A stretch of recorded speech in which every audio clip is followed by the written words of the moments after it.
What's going on, everybody? And I just have some late breaking news surrounding the New York Mets, and it seems like every single second the Mets are breaking some type of news. But the Mets have added a little bit more infield depth to their roster today, as the New York Mets have officially signed 29-year-old former Chicago White Sox infielder Danny Mendick to a 1-year, $1 million deal.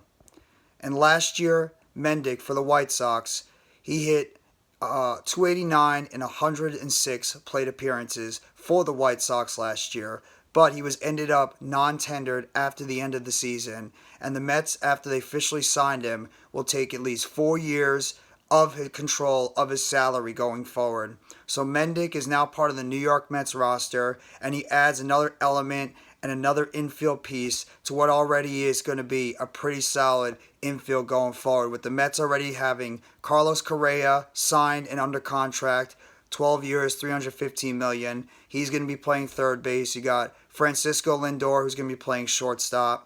You got Jeff McNeil, who's going to be playing at second base. You got Pete Alonso, who's playing at first base. You obviously have Daniel Vogelbach. You have Eduardo Escobar. You have the young kids, Mark Vientos and Brett Beatty. You have Luis Guillorme. And now you could officially add the former Chicago White Sox, Danny Mendick, to the infield depth of this roster heading into the 2023 Major League Baseball season.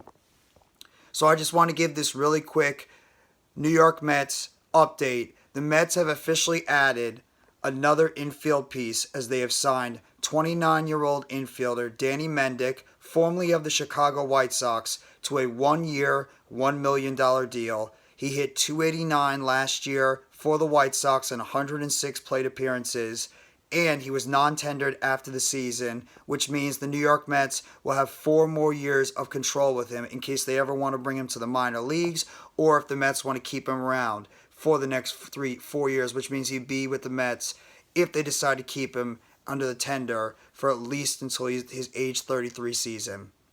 So I thank you very much, everybody. Have a great rest of your night. Take it easy, and let's go, New York Mets. All you got to do is you got to believe in those boys from Queens. Have a good night, everyone.